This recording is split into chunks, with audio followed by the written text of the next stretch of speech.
ಈ ನಿಮೋನಿಯಾ ಆಗುತ್ತೆ, TB ಅಂತ ಆಗುತ್ತೆ. ಸಣ್ಣ ಮಕ್ಕಳಿಗೆ ಏನೋ ಭಯಾನಕವಾಗಿ ಆರೋಗ್ಯದ ಸಮಸ್ಯೆಗಳು ಕಾಣಿಸ್ಕೊಳ್ತವೆ. ಚಿಕ್ಕ ವಯಸ್ಸಲ್ಲಿ BP ಶುಗರ್ ಬರ್ಬೋದು. ಪೌಷ್ಟಿಕತೆಯ ಕೊರತೆಯಿಂದ ಕೆಲವು ಮಕ್ಕಳಿಗೆ ಪೌಷ್ಟಿಕ ಆಹಾರ ಸಿಗೋದಿಲ್ಲ. ಹಾಗಾಗಿ ಮಕ್ಕಳನ್ನ ಮಣ್ಣಲ್ಲಿ ಆಡ್ಲಿಕ್ಕೆ ಬಿಡಬೇಕು. ಹೈಟು ಕಮ್ಮಿ ಆಗಲಿಕ್ಕೆ ಮುಖ್ಯವಾಗಿರುವ ಕಾರಣ ಇತ್ತೀಚಿನ ದಿನಗಳಲ್ಲಿ ಮಕ್ಕಳು ಮಣ್ಣಲ್ಲಿ ಆಡ್ತಾ ಇಲ್ಲ. ಹೀಗೆ ಸೂರ್ಯ ನಮಸ್ಕಾರವನ್ನು ಒಂದು ದಿನಕ್ಕೆ ಸುಮಾರು ಒಂದು 15-20 ನಿಮಿಷ ಅಭ್ಯಾಸ ಮಾಡಿ. ಇದರಿಂದ ನಮ್ಮ ಸ್ಪೈನ್ ಅಲೈನ್ಮೆಂಟ್ ಚೆನ್ನಾಗಾಗುತ್ತೆ, ಮಸಲ್ಸ್ ಗ್ರೋತ್ ಚೆನ್ನಾಗಾಗಲಿಕ್ಕೆ, ಮಸಲ್ಸ್ ಫೈಬರ್ ಕ್ರಿಯಾಶೀಲವಾಗಲಿಕ್ಕೆ. ಶ್ರೀ ಗುರು ಬಸವಲಿಂಗಾಯ ನಮಃ. ಓಂ ನಮಃ ಶಿವಾಯ. ಸರ್ವರಿಗೂ ಭಕ್ತಿಯ ಶರಣಾರ್ಥಿಗಳು. ನಾನು ನಿಮ್ಮ ಯೋಗ ಗುರು ವೈದ್ಯ ಶ್ರೀ ಚನ್ನಬಸವಣ್ಣ, ಶ್ರೀಗಂಗಾ ಯೋಗ ನಿಸರ್ಗ ಚಿಕಿತ್ಸಾ ಹಾಗೂ ಆಯುರ್ವೇದ ಸಂಶೋಧನಾ ಕೇಂದ್ರ, ಆರೋಗ್ಯ ಮಹಾಮನೆ, ಬೆಂಗಳೂರು, ಹುಬ್ಬಳ್ಳಿ, ಧಾರವಾಡದ ಹತ್ತಿರ, ಮುರಕಟ್ಟಿ. ತಮ್ಮೆಲ್ಲರಿಗೂ ನಮ್ಮ ಯೂಟ್ಯೂಬ್ ಚಾನಲ್ಗೆ ಭಕ್ತಿಯ ಸ್ವಾಗತ. ಆದ್ಮೇಲೆ ಇವತ್ತಿನ ಸಂಚಿಕೆಯಲ್ಲಿ ಹೈಟನ್ನು ಇನ್ಕ್ರೀಸ್ ಮಾಡತಕ್ಕಂಥ ಯೋಗವನ್ನು ಕುರಿತಾಗಿ ಹಾಗೂ ಮನೆಮದ್ದುಗಳನ್ನು ಕುರಿತಾಗಿ ಮಾಹಿತಿಗಳನ್ನು ನೋಡೋಣ. ಹೈಟ್ ಯಾಕೆ ಕಮ್ಮಿ ಆಗುತ್ತೆ, ಅದಕ್ಕೆ ಕಾರಣ ಏನು? ಒಂದು ಜೆನೆಟಿಕ್ ಆಗಿ ತಂದೆ ತಾಯಿ ಹೈಟ್ ಚೆನ್ನಾಗಿಲ್ಲ ಅವ್ರದ್ದು ಅಂತ ಹೇಳಿದ್ರೆ ಆ ಒಂದು ಕಾರಣದಿಂದನೂ ಕೂಡ ಹೈಟ್ ಕಮ್ಮಿ ಆಗ್ಬೋದು. ಹಾಗೂ ಸಣ್ಣ ವಯಸ್ಸಿನಲ್ಲಿ ಏನಾದರೂ ದೊಡ್ಡ ದೊಡ್ಡ ಆರೋಗ್ಯದ ಸಮಸ್ಯೆಗಳಿಂದ ಮಗು ಬಳಲ್ತಾ ಇದ್ದರೆ ಈ ನಿಮೋನಿಯಾ ಆಗುತ್ತೆ, TB ಅಂತ ಆಗುತ್ತೆ. ಸಣ್ಣ ಮಕ್ಕಳಿಗೆ ಏನೋ ಭಯಾನಕವಾಗಿ ಆರೋಗ್ಯದ ಸಮಸ್ಯೆಗಳು ಕಾಣಿಸ್ಕೊಳ್ತವೆ. ಚಿಕ್ಕ ವಯಸ್ಸಲ್ಲಿ BP ಶುಗರ್ ಬರ್ಬೋದು. ಅಂಥವೇನಾದ್ರು ಸಮಸ್ಯೆಗಳಿದ್ರೂ ಕೂಡ, ಸಣ್ಣ ವಯಸ್ಸಲ್ಲಿ ಹೆಚ್ಚು ಆರೋಗ್ಯದ ಸಮಸ್ಯೆಗಳಿದ್ರೂ ಕೂಡ ಹೈಟು ಕಮ್ಮಿ ಆಗಲಿಕ್ಕೆ ಕಾರಣ. ಮತ್ತು ಈ ಪೌಷ್ಟಿಕತೆಯ ಕೊರತೆಯಿಂದ ಕೆಲವು ಮಕ್ಕಳಿಗೆ ಪೌಷ್ಟಿಕ ಆಹಾರ ಸಿಗೋದಿಲ್ಲ. ನಾವೇನು ಮಾಡ್ತೇವೆ, ಪೌಷ್ಟಿಕ ಆಹಾರಗಳನ್ನು ಕೆಲವೊಮ್ಮೆ ದೇವರ ಹೆಸರಿನಲ್ಲಿ ವ್ಯರ್ಥ ಮಾಡೋದೊಂದು ಉಂಟು. ಅದರ ಬಗ್ಗೆ ಮಾತಾಡಿದ್ರೆ ಇವರು ಧರ್ಮ ವಿರೋಧಿಗಳಂತಲೂ ಕೂಡ ನಮ್ಮನ್ನು ಕರೀತಾರೆ. ಅದರ ಬಗ್ಗೆ ನೀವೇ ತಿಳ್ಕೊಳ್ಳಿ. ನಾವು ಹಾಲನ್ನು ಬಡವರಿಗೆ ಹಾಗೂ ಯಾರು ಮಕ್ಕಳಿಗೆ ತುಂಬ ನ್ಯೂಟ್ರಿಷನ್ ತೊಂದರೆ ಆಗಿರ್ತದೆ ಅಂತಹ ಒಂದು ಮಕ್ಕಳಿಗೆ ಕುಡಿಸೋದ್ರಿಂದ ಅವರಲ್ಲಿ ಇಂತಹ ಸಮಸ್ಯೆಗಳು ಬರೋದಿಲ್ಲ. ಹಾಗೆ ಆ ಪೋಷಕ ಸತ್ವಗಳ ಕೊರತೆಯಿಂದನೂ ಕೂಡ ಈ ಒಂದು ಹೈಟು ಕಮ್ಮಿ ಆಗ್ತಕ್ಕಂಥ ಚಾನ್ಸಸ್ ಇರ್ತದೆ. ಆಮೇಲೆ ಇದರ ಜೊತೆಗೆ ಮತ್ತೊಂದು ಏನಪ್ಪ ಅಂತ ಹೇಳಿದರೆ ಹಾರ್ಮೋನ್ಸ್ಗಳ ವ್ಯತ್ಯಾಸ, GHD ಅಂತ ಕರೀತಾರೆ, ಗ್ರೋತ್ ಹಾರ್ಮೋನ್ ಡಿಸಾರ್ಡರ್ ಅಂಥೇಳಿ. ಅದರಿಂದನೂ ಕೂಡ ಈ ಒಂದು ಸಮಸ್ಯೆ ಆಗುತ್ತೆ. ಅದರ ಜೊತೆಗೆ ನಮ್ಮಲ್ಲಿ ಸರಿಯಾಗಿ ನಿದ್ರೆ ಆಗದೇ ಇರೋದ್ರಿಂದ, ಮಾನಸಿಕ ಒತ್ತಡಗಳಿಂದ ಹಾಗೂ ಬ್ಯಾಲೆನ್ಸ್ ಇರದೇ ಇರತಕ್ಕಂಥ ಆಹಾರಗಳು, ಸಮತೋಲನ ಆಹಾರ ಅಂತ ಕರೀತಾರೆ ಅದಕ್ಕೆ, ಅದರಿಂದ ಹೈಟು ಕಮ್ಮಿ ಆಗುತ್ತೆ. ಹೀಗೆ ಅದನ್ನು ಹೇಗೆ ಸರಿಪಡಿಸ್ಕೊಳ್ಬೇಕು ಅನ್ನೋದನ್ನು ತಿಳಿಸೋದ್ರ ಜೊತೆಗೇ ಇವತ್ತು ಆ ಹೈಟನ್ನು ಹೆಚ್ಚಿಗೆ ಮಾಡತಕ್ಕಂಥ ಕೆಲವೊಂದಿಷ್ಟು ಯೋಗಾಭ್ಯಾಸವನ್ನು ನಿಮಗೆ ತಿಳಿಸ್ಕೊಡ್ತೇನೆ. ಮೊದಲನೇದು, ನೀವು ಸೂರ್ಯ ನಮಸ್ಕಾರ ಮಾಡಬೇಕು. ಈಗ ಸೂರ್ಯ ನಮಸ್ಕಾರವನ್ನು ಹೇಗೆ ಮಾಡೋದು ಅನ್ನೋದನ್ನು ಒಂದು ವಿಡಿಯೋದ ಮೂಲಕ ನಿಮಗೆ ತೋರಿಸ್ತೇವೆ, ನೀವು ಗಮನಿಸಿ. ಹೀಗೆ ಸೂರ್ಯ ನಮಸ್ಕಾರವನ್ನು ಒಂದು ದಿನಕ್ಕೆ ಸುಮಾರು ಒಂದು 15-20 ನಿಮಿಷ ಅಭ್ಯಾಸ ಮಾಡಿ. ಇದರಿಂದ ನಮ್ಮ ಸ್ಪೈನ್ ಅಲೈನ್ಮೆಂಟ್ ಚೆನ್ನಾಗಾಗುತ್ತೆ, ಮಸಲ್ಸ್ ಗ್ರೋತ್ ಚೆನ್ನಾಗಾಗಲಿಕ್ಕೆ, ಮಸಲ್ಸ್ ಫೈಬರ್ ಕ್ರಿಯಾಶೀಲವಾಗಲಿಕ್ಕೆ, ಮಸಲ್ಸಲ್ಲಿರ್ತಕ್ಕಂಥ ಆ ಒಂದು ಲ್ಯಾಕ್ಟಿಕ್ ಆಸಿಡಿನ ಪ್ರಮಾಣವನ್ನು ಸಹಜ ಸ್ಥಿತಿಯಲ್ಲಿ ಇಡಲಿಕ್ಕೆ ಸೂರ್ಯ ನಮಸ್ಕಾರ ಉಪಯೋಗಕಾರಿಯಾಗಿರ್ತದೆ. ಇನ್ನು ಇದಾದಮೇಲೆ ತಾಡಾಸನವನ್ನು ಅಭ್ಯಾಸ ಮಾಡೋದು. ಹೇಗೆ ನೋಡಿ, ತಾಡಾಸನ ಅಂದರೆ ಹೀಗೆ ನಿಂತ್ಕೊಳ್ಳಿ, ನೇರವಾಗಿ ನಿಂತ್ಕೊಳ್ಳಿ. ಈಗ ತಾಡಾಸನದ ಅಭ್ಯಾಸ. ನಿಧಾನವಾಗಿ ನಿಮ್ಮ ಕೈಗಳನ್ನು ಮೇಲೆ ಇಂಟರ್ಲಾಕ್ ಮಾಡ್ಕೊಳ್ಳಿ. ಪೂರ್ತಿ ಮೇಲೆತ್ತಿ ಸ್ಟ್ರೆಚ್.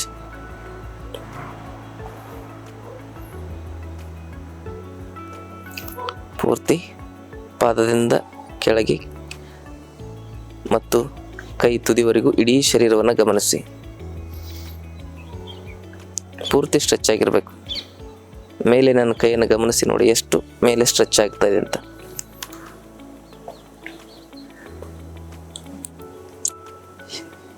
ಹೀಗೆ ನಿಧಾನವಾಗಿ ಪಾದವನ್ನು ಕೆಳಗಡೆ ಬಿಡಿ, ರಿಲ್ಯಾಕ್ಸ್. ಹೀಗೆ ಕಾಲನ್ನು ಎತ್ತಿರ್ತಿರಲ್ಲ, ಎಷ್ಟು ಸಾಧ್ಯನೋ ಅಷ್ಟು ಮೇಲೆ ಎತ್ತಲಿಕ್ಕೆ ಪ್ರಯತ್ನಿಸ್ಬೇಕು ಪಾದವನ್ನು. ರಿಲ್ಯಾಕ್ಸ್. ಇದು ತಾಡಾಸನ. ಹೀಗೆ ಇದನ್ನು ಅಭ್ಯಾಸ ಮಾಡಿ ಕೊನೆಗೆ ಮತ್ತೊಂದು ಆಸನ ಹೈಟ್ ಇನ್ಕ್ರೀಸ್ ಮಾಡಲಿಕ್ಕೆ ಅಂದರೆ ಪಶ್ಚಿಮೋತ್ಥಾನ ಆಸನ ಅಂತಲೂ ಕರೀತಾರೆ. ನೇರ ಕೂತ್ಕೊಳ್ಬೇಕು. ದೇಹವನ್ನು ಸ್ಟ್ರೆಚ್ ಮಾಡ್ತಕ್ಕಂಥ ಎಲ್ಲ ಆಸನಗಳು ಕೂಡ ಹೈಟ್ ಇನ್ಕ್ರೀಸ್ ಮಾಡಲಿಕ್ಕೆ ಉಪಯೋಗ ಆಗ್ತವೆ. ಉಸಿರು ತೆಗೆದುಕೊಳ್ತಾ ಕೈ ಮೇಲೆ ಉಸಿರು ಬಿಡ್ತಾ ಮುಂದೆ ಬಾಗಿ.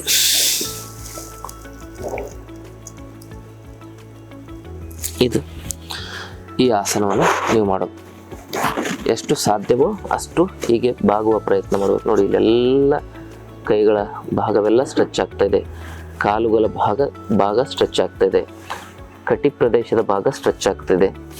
ಹೀಗೆ ಸ್ಟ್ರೆಚ್ ಆಗೋದ್ರಿಂದ ಬೋನ್ಸ್ ಹಾಗೂ ನಮ್ಮ ಮಸಲ್ಸ್ಗಳಿಗೆ ಸ್ಟ್ರೆಂಥನಿಂಗ್ ಆಗುತ್ತೆ ಮತ್ತು ಅದು ಸ್ವಲ್ಪ ಪ್ರಮಾಣದಲ್ಲಿ ಅದರ ವಿಕಾಸ ಆಗಲಿಕ್ಕೆ ಇದು ಸಹಕಾರಿಯಾಗುತ್ತೆ. ಇದರ ಜೊತೆಗೇ ನಾವು ಪ್ರಾಣಾಯಾಮದ ಅಭ್ಯಾಸಗಳನ್ನು ಕೂಡ ಮಾಡಬೇಕು. ಹೀಗೆ ಪಶ್ಚಿಮೋತ್ತನಾಸನ ಅಂತ ಕರೀತಾರೆ. ಇದನ್ನು ಮಾಡಬೇಕು. ಹಾಗೆಯೇ ನೇರವಾಗಿ ಕುಳಿತುಕೊಂಡು ಒಂದಿಷ್ಟು ಯೋಗಾಭ್ಯಾಸ ಪ್ರಾಣಾಯಾಮದ ಅಭ್ಯಾಸವನ್ನು ಮಾಡಬೇಕು. ಯಾಕಂದರೆ ಹಾರ್ಮೋನ್ಸ್ಗಳೇ ಮುಖ್ಯ ಈ ಹೈಟನ್ನು ಬ್ಯಾಲೆನ್ಸ್ ಮಾಡಲಿಕ್ಕೆ. ಗ್ರೋತ್ ಹಾರ್ಮೋನ್ಸ್ಗಳಂತ ಹೇಳ್ತಾರೆ. ಅಂಥ ಹಾರ್ಮೋನ್ಸ್ಗಳನ್ನ ನಾವು ಸಹಜ ಸ್ಥಿತಿಯಲ್ಲಿ ಇಡಬೇಕಂದ್ರೆ ಪ್ರಾಣಾಯಾಮ ಬಹಳ ಮುಖ್ಯವಾಗಿರ್ತಕ್ಕಂಥದ್ದು. ಮೊದಲನೇ ಪ್ರಾಣಾಯಾಮ ಭಸ್ತ್ರಿಕಾ. ಯಾವ ಮೂಗಿನ ಹೊಳ್ಳೆಯಲ್ಲಿ ಹೆಚ್ಚು ಶ್ವಾಸ ಬರ್ತಾ ಇದೆ ಅದನ್ನು ಮುಚ್ಚಿ, ಯಾವ ಮೂಗಿನ ಹೊಳೆಯಲ್ಲಿ ಕಮ್ಮಿ ಶ್ವಾಸ ಬರ್ತಾ ಇದೆ ಅದನ್ನು ಓಪನ್ ಮಾಡಿ ಇಟ್ಕೊಳ್ಬೇಕು.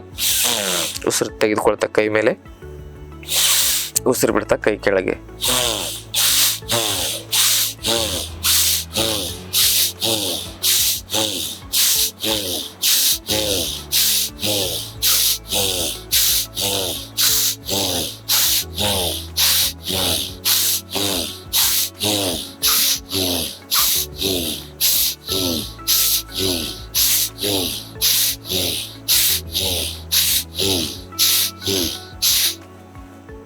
ಹೀಗೆ 21 ಬಾರಿ ಮಾಡಬೇಕು. ರಿಲ್ಯಾಕ್ಸ್. ಇದರಿಂದ ಶ್ವಾಸಕೋಶ ಕ್ರಿಯಾಶೀಲವಾಗಿ ನಮ್ಮ ಶರೀರದಲ್ಲಿ ಆಕ್ಸಿಜನೇಟೆಡ್ ಬ್ಲಡ್ ಸರಿಯಾಗಿ ಸಂಚಾರವಾದಾಗ ನಮ್ಮ ನರಮಂಡಲ ಮತ್ತು ಮಾಂಸಖಂಡಗಳಲ್ಲಿ ಚೈತನ್ಯ ಬರ್ತದೆ. ನಮ್ಮ ಅಸ್ಥಿಮಂಡಲವು ಕೂಡ ಕ್ರಿಯಾಶೀಲವಾಗುತ್ತೆ. ಆವಾಗ ಅಲ್ಲಿ ಬೇಗ ಆ ಒಂದು ಗ್ರೋತ್ ಆಗ್ತಕ್ಕಂಥ ಒಂದು ವ್ಯವಸ್ಥೆ ಕ್ರಿಯಾಶೀಲವಾಗುತ್ತೆ. ನಾವು ತಿನ್ನುವ ಆಹಾರ ಎಷ್ಟು ಮುಖ್ಯನೋ ಉಸಿರಾಡುವ ಗಾಳಿನೂ ಕೂಡ ಅಷ್ಟೇ ಮುಖ್ಯ. ಗಾಳಿಯಿಂದ ಮನುಷ್ಯನ ಜೀವಶಕ್ತಿ ವಿಕಾಸ ಆಗುತ್ತೆ. ಆ ಜೀವಶಕ್ತಿ ವಿಕಾಸದಿಂದ ಸೆಲ್ಸ್ಗಳಲ್ಲಿ, ಈಗ ಬೋನ್ ಸೆಲ್ಸು, ಮಸಲ್ ಸೆಲ್ಸು, ಇವು ಚೆನ್ನಾಗಿ ಗ್ರೋತ್ ಆಯಿತು ಅಂತೇಳಿದರೆ ಮಸಲ್ಸ್ ವಿಕಾಸ ಆಗುತ್ತೆ, ಬೋನ್ಸ್ ವಿಕಾಸ ಆಗುತ್ತೆ. ಹಾಗೆ ಬೋನ್ಸು ಮತ್ತು ಮಸಲ್ಸನ್ನು ವಿಕಾಸಗೊಳಿಸಿದಾಗ ಹೈಟು ಹೆಚ್ಚಾಗುತ್ತೆ. ಅದಕ್ಕೆ ಪ್ರಾಣಾಯಾಮ ಮಾಡೋದ್ರಿಂದ ಹೈಟ್ ಹೆಂಗೆ ಹೆಚ್ಚಿಗೆ ಆಗುತ್ತೆ ಅಂದರೆ ಸೆಲ್ಯುಲರ್ ಲೆವೆಲಲ್ಲಿ ಇರ್ತಕ್ಕಂಥ ಆ ದೋಷಗಳು ಸರಿಯಾಗ್ತವೆ, ಸೆಲ್ಸು ರೆಜ್ಯುವಿನೇಷನ್ ಆಗ್ತವೆ, ಹಾಗೂ ಸೆಲ್ಸ್ ಒಳಗಡೆ ಇರ್ತಕ್ಕಂಥ ಟಾಕ್ಸಿಕ್ ಅಂಶ ಕಮ್ಮಿ ಆಗುತ್ತೆ, ಹಾರ್ಮೋನ್ಸ್ಗಳು ಬ್ಯಾಲೆನ್ಸ್ ಆಗ್ತವೆ. ಇದರಿಂದ ಹೈಟು ತಾನಷ್ಟಕ್ಕೆ ತಾನೇ ಸಹಜ ಸ್ಥಿತಿಗೆ ಬರ್ತದೆ. This is a beauty of pranayama, this is a science of pranayama ಅಂತ ನಾವು ಕರಿಬೋದು. ಇದು ಪ್ರಾಣಾಯಾಮದ ವಿಜ್ಞಾನ. ಹೀಗೆ ಇವೆರಡು ಕೈಗಳಿಂದ ಮತ್ತೊಮ್ಮೆ ಅಭ್ಯಾಸವನ್ನು ಮಾಡೋಣ.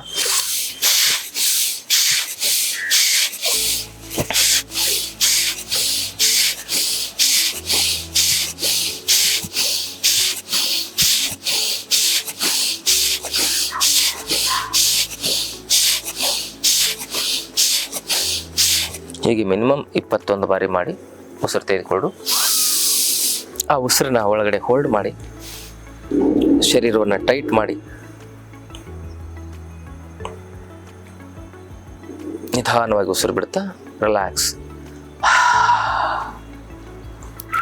ಹೀಗೆ ಇದನ್ನು ಭಸ್ತ್ರಿಕಾ ಪ್ರಾಣಾಯಾಮ ಅಂತ ಕರೀತಾರೆ. ಇದರಿಂದ ಅಗ್ನಿತತ್ವ ಕ್ರಿಯಾಶೀಲವಾಗುತ್ತೆ. ಅಷ್ಟೇ ಅಲ್ಲದೆ ಶರೀರ ಆಕ್ಸಿಜನ್ನಿಂದ ಒಂದು ಕ್ರಿಯಾಶಕ್ತಿಯನ್ನು ಪಡ್ಕೊಳ್ತದೆ. ಅದರಿಂದಾಗಿ ನಮ್ಮ ಶರೀರದಲ್ಲಿ ಕ್ರಿಯೆಗಳೇ ಚೆನ್ನಾಗಿ ಆಗ್ತಾ ಇರೋದ್ರಿಂದ ನಮ್ಮಲ್ಲಿರ್ತಕ್ಕಂಥ ಆ ಡಿಫೆಕ್ಟ್ಗಳು, ಡಿಜನರೇಷನ್ ಸಮಸ್ಯೆಗಳು ಕಮ್ಮಿ ಆಗ್ತವೆ. ಇನ್ನು ಇದಾದ ಮೇಲೆ ಮತ್ತೊಂದು ಪ್ರಾಣಾಯಾಮ, ಇದನ್ನು ಕಪಾಲಭಾತಿ ಅಂತ ಕರೀತಾರೆ. ಈ ಸ್ಪೈನಲ್ ಕಾರ್ಡಿನ ಒಂದು ಮುದ್ರೆ. ಇದಕ್ಕೆ ಮೇರುದಂಡದ ಮುದ್ರೆ ಅಂತ ಕರೀತಾರೆ. ಸ್ಪೈನಲ್ ಕಾರ್ಡ್ ಸ್ಟ್ರೆಂತ್ ಆದರೆ ಬಹಳ ಬೇಗ ಹೈಟ್ ಇನ್ಕ್ರೀಸ್ ಆಗುತ್ತೆ. ಹೀಗೆ ಮೇರುದಂಡದ ಮುದ್ರೆಯನ್ನು ಹೀಗೆ ಮಾಡಿಕೊಂಡು ಕಪಾಲಭಾತಿಯನ್ನು ಮಾಡೋಣ.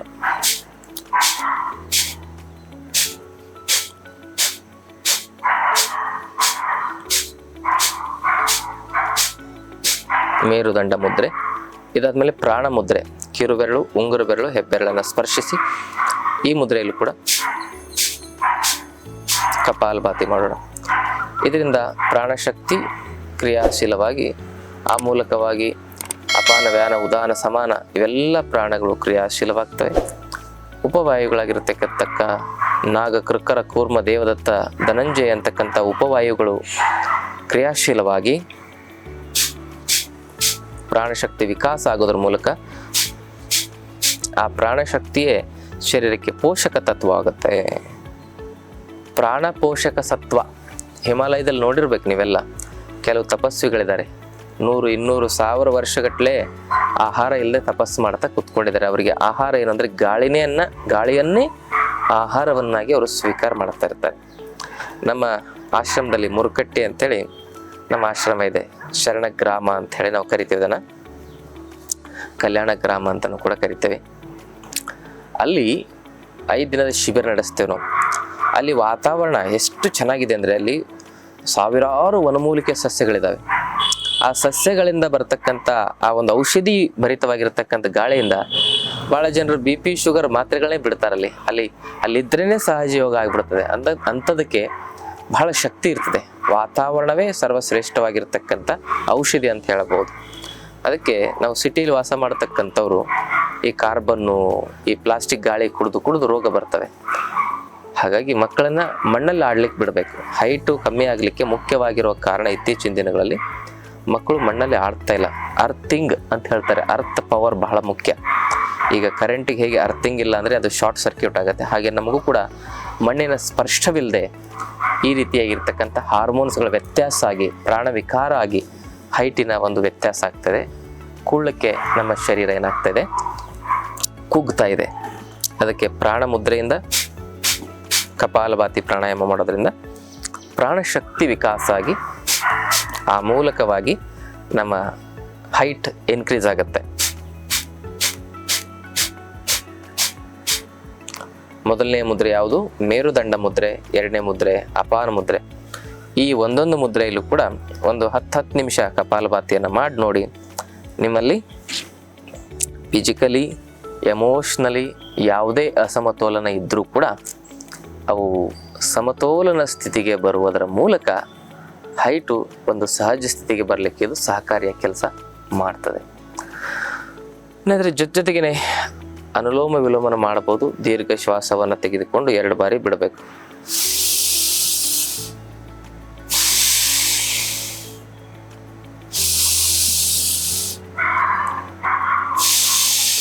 ಹೀಗೆ 2 ಬಾರಿ ಬಿಟ್ಟು 3ನೇ ಬಾರಿ ತೆಗೆದುಕೊಂಡಾಗ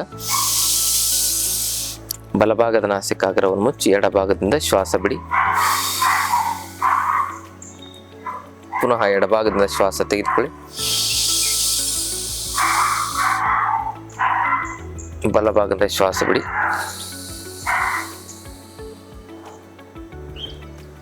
ಪುನಃ ಬಲಭಾಗದ ಶ್ವಾಸ ತೆಗೆದುಕೊಳ್ಳಿ.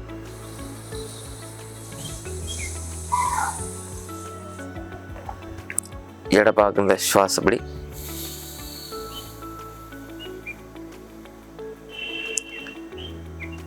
ಹೀಗೆ ಎಡದಿಂದ ಬಲಕ್ಕೆ, ಬಲದಿಂದ ಎಡಕ್ಕೆ ಒಂದು 10-15 ನಿಮಿಷ ಮಾಡಿ. ಮನಸ್ಸು ಕ್ರಿಯಾಶೀಲವಾಗುತ್ತೆ. ಮೆಲಟೋನಿನ್, ಆಕ್ಸಿಟೋಸಿನ್, ಡೋಪಮಿನ್ ಹಾರ್ಮೋನ್ಸ್ಗಳೆಲ್ಲ ಸಹಜ ಸ್ಥಿತಿಗೆ ಬರ್ತವೆ.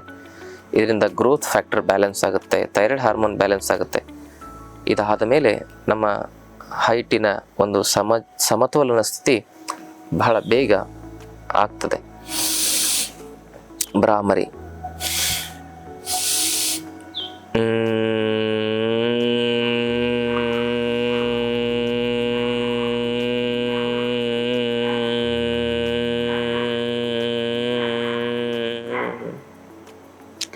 ಇದನ್ನೊಂದು 5-10 ನಿಮಿಷ ಮಾಡಿ. ಹೀಗೆ ಮಾಡೋದ್ರಿಂದ ಮನಸ್ಸು, ದೇಹ ಏನಾಗ್ತವೆ, ಸರಿಯಾಗಿ ಕನೆಕ್ಟ್ ಆಗ್ತವೆ. ಅದು ಕನೆಕ್ಟ್ ಆಗಿಲ್ಲ ಅಂದರೆ ಸೈಕೋಸೊಮ್ಯಾಟಿಕ್ ಪ್ರಾಬ್ಲಮ್ಗಳು ಆಗ್ತವೆ. ಆ ದೇಹ ಮತ್ತು ಮನಸ್ಸುಗಳ ಒಂದು ಕನೆಕ್ಷನ್ ಸರಿಯಾಗಿ ಆಗ್ಬೇಕಂದ್ರೆ ಇವೆಲ್ಲ ಪ್ರಾಣಾಯಾಮ ಮಾಡಬೇಕು. ಜೊತೆಗೆ ಹೈಟ್ ಇನ್ಕ್ರೀಸ್ ಆಗಲಿಕ್ಕೆ ಮುಖ್ಯ ಪೋಷಕ ಸತ್ವಗಳಂದರೆ ವಿಟಮಿನ್ ಡಿ, ಪ್ರೋಟೀನ್ ಹಾಗೂ ಕ್ಯಾಲ್ಸಿಯಂ. ಮಿಕ್ಕ ಎಲ್ಲ ಪೋಷಕ ಸತ್ವಗಳು ಬೇಕಾಗ್ತವೆ, ಎಲ್ಲ ಮಿನರಲ್ಸ್ಗಳು, ವಿಟಮಿನ್ಸ್ಗಳು, ಕಾರ್ಬೋಹೈಡ್ರೇಟು, ಫೈಬರು, ಪ್ರೋಟೀನ್ ಇವೆಲ್ಲ ಬೇಕಾಗ್ತವೆ. ಆದರೆ ಅತಿ ಹೆಚ್ಚು ಮುಖ್ಯವಾಗಿರ್ತಕ್ಕಂಥದ್ದು ಪ್ರೋಟೀನ್ ಅಂದರೆ ದೇಹದ ಅದೊಂದು ಬಿಲ್ಡಿಂಗ್ ಬ್ಲಾಕ್ ಇದ್ದಂಗೆ. ಅದು ಮನೆ ಕಟ್ಟಲಿಕ್ಕೆ ಹೇಗೆ ಇಟ್ಟಿಗೆಯನ್ನು ಬಳಸ್ತೇವಲ್ಲ ಹಾಗೆ ದೇಹದ ಒಂದು ವಿಕಾಸ ಆಗಲಿಕ್ಕೆ ಪ್ರೋಟೀನ್ ಬಹಳ ಮುಖ್ಯ, ಅತ್ಯಗತ್ಯ ಅಂಥೇಳಿ ವಿಜ್ಞಾನ ಹೇಳ್ತದೆ. ಅದಕ್ಕೆ ಪ್ರೋಟೀನ್ಗೋಸ್ಕರ ನಾವೇನು ಮಾಡ್ತಾ ಇದ್ದೀವಿ, ಏನೇನೋ ತಿಂತಾ ಇದ್ದೀವಿ. ಪ್ರೋಟೀನ್ ಪೌಡ್ರ್ಗಳನ್ನ, ಕ್ಯಾಲ್ಸಿಯಂ ಪೌಡ್ರ್ಗಳನ್ನ ನಾವು ಸೇವನೆ ಮಾಡ್ತೇವೆ. ಅದರಲ್ಲಿ ಪ್ರಿಸರ್ವೇಟಿವ್ ಹಾಕಿರ್ತಾರೆ. ಹಾಗೆ ಪ್ರಿಸರ್ವೇಟಿವ್ ಹಾಕದೆ ಪ್ರೋಟೀನ್ ಮತ್ತು ಕ್ಯಾಲ್ಸಿಯಂ ಪೌಡರ್ಗಳನ್ನ ಮಾಡೋ ಪ್ರಯತ್ನವನ್ನು ನಾವು ಮಾಡ್ತಾ ಇದ್ದೀವಿ. ಅದು ಜಾಸ್ತಿ ದಿವಸಗಳ ಕಾಲ ಇರೋದಿಲ್ಲ. ಅದರ ಬದಲಾಗಿ ನೀವೇ ಮನೆಯಲ್ಲೇ ಪ್ರೋಟೀನ್ ಹೆಚ್ಚು ಮಾಡತಕ್ಕಂಥ ಒಂದು ಅದ್ಭುತ ಪೌಡರ್ನ ಮಾಡ್ಕೊಳ್ಬೋದು. ಒಂದು ಮುಷ್ಟಿ ಉದ್ದಿನ ಬೇಳೆ, ಒಂದು ಮುಷ್ಟಿ ಹೆಸರು ಕಾಳು, ಒಂದು ಮುಷ್ಟಿ ಹುರುಳಿ ಕಾಳು, ಮತ್ತು ಒಂದು ಮುಷ್ಟಿ ಕಡಲೆಕಾಳು, ಒಂದು ಮುಷ್ಟಿ ಶೇಂಗಾ ಬೀಜ, ಅದನ್ನು ಕಡಲೆ ಬೀಜ ಅಂತ ಕರೀತಾರೆ. ಇವೆಲ್ಲವನ್ನೂ ಒಂದೊಂದು ಮುಷ್ಟಿ ನೀರಿನಲ್ಲಿ ನೆನೆಸಿದ ಮೇಲೆ ಅದನ್ನೇನು ಮಾಡಬೇಕು ಅಂತ ಹೇಳಿದರೆ, ಒಂದಿನ ನೆಂದ ಮೇಲೆ ಒಂದು ಬಟ್ಟೆಗೆ ಹಾಕಿ ಕಟ್ಟಿಡಿ. ಅದು ಕಟ್ಟಿದಾಗ ಚೆನ್ನಾಗಿ ಮೊಳಕೆ ಬರುತ್ತೆ. ಚೆನ್ನಾಗಿ ಮೊಳಕೆ ಬಂದಾಗ ಅದನ್ನು ಒಣಗಿಸಿ ಏನು ಮಾಡಿ ಅಂತ ಹೇಳಿದರೆ ಅದನ್ನು ಪುಡಿ ಮಾಡಿ ಇಟ್ಕೊಳ್ಳಿ. ಆ ಪುಡಿಯನ್ನು ನೀವು ಗಂಜಿ ಮಾಡಿಕೊಂಡು ಅಥವಾ ಹಾಲಿನಲ್ಲಿ ಮಿಶ್ರಣ ಮಾಡಿಕೊಂಡು ಕುಡಿಬೋದು. ಇದೊಂದಾಯಿತು. ಇಲ್ಲಾಂದರೆ ಇವೆಲ್ಲವನ್ನು ಸೇರಿಸಿ ಒಂದು ಸ್ವಲ್ಪ ಸೇರಿಸಿ ಎಲ್ಲ ಸೇರಿದರೆ ಒಂದು ಮುಷ್ಟಿ ಆಗಬೇಕು. ಅಷ್ಟು ಒಂದು ಮುಷ್ಟಿಯನ್ನು ನೀರಲ್ಲಿ ನೆನೆಸಿ ಬೆಳಗ್ಗೆ ಎದ್ದು ಅದನ್ನು ಬೆಲ್ಲದ ಜೊತೆಗೆ ಅಗದು ತಿಂದರೆ ಅದ್ಭುತವಾಗಿ ಪ್ರೋಟೀನ್ ವೃದ್ಧಿ ಆಗುತ್ತೆ, ದೇಹ ವಿಕಾಸ ಆಗುತ್ತೆ. ನೆನೆಸಿದ್ದು ಹಸಿದು ತಿನ್ಬೋದು, ಅದನ್ನು ಒಣಗಿಸಿ ಪೌಡರ್ ಮಾಡಿಕೊಂಡು ಗಂಜಿ ಮಾಡಿಕೊಂಡು ಕೂಡ ಹಾಲಿನಲ್ಲೂ ಕೂಡ ಹಾಕ್ಕೊಂಡು ಕುಡಿಬೋದು. ಆ ಗಂಜಿಯಲ್ಲಿ ಪಾಯಸದ ಥರ ಆಗುತ್ತಲ್ಲ, ಅದರಲ್ಲಿ ತುಪ್ಪ ಹಾಕಿ ಸೇವನೆ ಮಾಡಿದ್ರೆ ಇನ್ನಷ್ಟು ಹೈಟು ಇನ್ಕ್ರೀಸ್ ಆಗುತ್ತೆ. ಹಾಲು ಹಾಕಿದಾಗ ಅದರಲ್ಲಿ ಕ್ಯಾಲ್ಸಿಯಂ ಆಯಿತು, ವಿಟಮಿನ್ ಡಿ ಅಂಶನೂ ಸಿಗ್ತದೆ, ಹಾಗೆ ಪ್ರೋಟೀನು ಸಿಗ್ತದೆ. ಅದ್ಭುತವಾಗಿರ್ತಕ್ಕಂಥ ಪರಿಪೂರ್ಣ ಆಹಾರ ಆಗುತ್ತೆ ಇದು. ಇದನ್ನು ಮಾಡಿ ಸೊಪ್ಪು, ತರಕಾರಿ, ಹಣ್ಣುಗಳನ್ನು ಸಮಸ್ಥಿತಿಯಲ್ಲಿ ಸೇವನೆ ಮಾಡಿ. ಫಾಸ್ಟ್ ಫುಡ್ಡು, ಜಂಕ್ ಫುಡ್ಗಳನ್ನ ಬಿಡಿ. ಬೇಕರಿ ಪದಾರ್ಥಗಳನ್ನು ಅವಾಯ್ಡ್ ಮಾಡಿ. ಹಾಗೆ ಟೀ, ಕಾಫಿಯನ್ನು ಬಿಡಬೇಕು. ಕೋಲ್ಡ್ ಡ್ರಿಂಕ್ಸನ್ನು ಕುಡಿಬಾರ್ದು.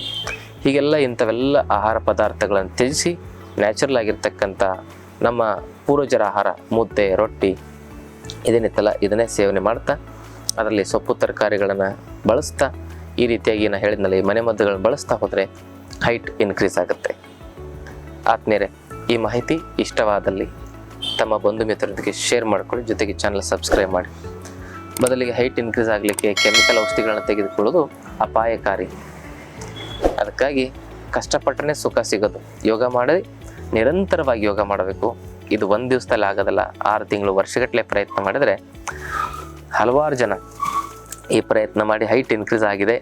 ನಾವು ಆರ್ಮಿಗೆ ಸೆಲೆಕ್ಷನ್ ಆಗಬೇಕಾಗಿತ್ತು ಅಥವಾ ಪೊಲೀಸ್ ಇದಕ್ಕೆ ಸೆಲೆಕ್ಷನ್ ಆಗಬೇಕಾಗಿತ್ತು, ಒಂದು ಸ್ವಲ್ಪ ಅರ್ಧ ಇಂಚು 1 ಇಂಚು ಹೈಟ್ ಕಮ್ಮಿ ಇತ್ತು. ನಾವು ಇದನ್ನು ಮಾಡಿದಾಗ ಹೈಟು ಸರಿಯಾಯಿತು. ಆಮೇಲೆ ನಾವೀಗ ನೌಕರಿ ಮಾಡತ್ತಂತ ಖುಷಿಯಿಂದ ಬಂದು ನಮ್ಮನ್ನು ಭೇಟಿಯಾಗಿರೋ ಉದಾಹರಣೆಗಳಿದ್ದಾವೆ. ಅದಕ್ಕಾಗಿ ಆದ್ಮೇಲೆ ತಾವು ಕೂಡ ತಮ್ಮ ಮಕ್ಕಳ ಹೈಟ್ ಕೊರತೆ ಇದ್ದಾಗ ಇದನ್ನು ಮಾಡಿಸಿ. ಬೇಸಿಗೆಯಲ್ಲಿ ಶಿಬಿರ ಮಾಡ್ತೇವೆ ಮಕ್ಕಳಿಗೆ, ಆ ಶಿಬಿರಕ್ಕೂ ಕೂಡ ಕಳಿಸ್ಬೋದು. ಮತ್ತು ಯಾರಿಗೆಲ್ಲ ಆರೋಗ್ಯದ ಸಮಸ್ಯೆಗಳಿದಾವೆ, BP, ಶುಗರು, ಥೈರಾಯ್ಡು, ಕೊಲೆಸ್ಟ್ರಾಲು ಇಂಥವೆಲ್ಲ ಸಮಸ್ಯೆಗಳಿಂದ ಜೀವನ ಪರ್ಯಂತ ಔಷಧಿ ತೆಗೆದುಕೊಳ್ಬೇಕು ಅಂತ ಹೇಳಿದರೆ ಅದನ್ನು ನೀವು ನಂಬೇಡಿ. ಅಂಥ ಎಲ್ಲ ಸಮಸ್ಯೆಗಳನ್ನು ಕೂಡ ನಿಮ್ಮಷ್ಟಕ್ಕೆ ನೀವೇ ಸರಿ ಮಾಡ್ಕೊಳ್ಬೋದು. ಅದನ್ನು ಸರಿ ಮಾಡಲಿಕ್ಕಾಗಿಯೇ ಯಾವ ಯೋಗ ಮಾಡಬೇಕು, ಯಾವ ಆಹಾರ ತಿನ್ನಬೇಕು ಅನ್ನೋದನ್ನು ತಿಳಿಸ್ಕೊಡ್ಲಿಕ್ಕೆ 5 ದಿನದ ವಿಶೇಷ ಯೋಗ ತರಬೇತಿ ಶಿಬಿರವನ್ನು ನಮ್ಮ ಆಶ್ರಮದಲ್ಲಿ ಮುರುಕಟ್ಟಿ ಕಲ್ಯಾಣ ಕ್ಷೇತ್ರ ಅಂತ ಹೇಳ್ತೇವೆ ನಾವು, ಅಲ್ಲಿ ನಾವು ಪ್ರಾರಂಭ ಮಾಡಿದ್ದೇವೆ. ಆ ಆಶ್ರಮಕ್ಕೆ ತಾವು ಬರ್ಬೋದು, ಯೋಗವನ್ನು ಕಲಿತು ನಿರೋಗಿಗಳಾಗಿ ಬದುಕಬಹುದು ಅಂತಕ್ಕಂಥ ಮಾತನ್ನು ಹೇಳ್ತಾ ಈ ಒಂದು ವಿಚಾರವನ್ನು ಶೇರ್ ಮಾಡಿ, ಚಾನಲ್ ಸಬ್ಸ್ಕ್ರೈಬ್ ಮಾಡ್ಕೊಳ್ಳಿ ಅಂತಕ್ಕಂಥ ವಿನಂತಿಯನ್ನು ಮಾಡ್ತಾ, PUC SSLC ಓದಿರೋ ಮಕ್ಕಳಿಗೆ ಉಚಿತ ಶಿಕ್ಷಣ ಇದೆ, ಡಿಪ್ಲೊಮಾ ಮತ್ತು ಡಿಗ್ರಿ. ಅವರು ಕೂಡ ಸಂಪರ್ಕ ಮಾಡ್ಬೋದು. ತಮ್ಮೆಲ್ಲರಿಗೂ ಭಕ್ತಿಯ ಶರಣ.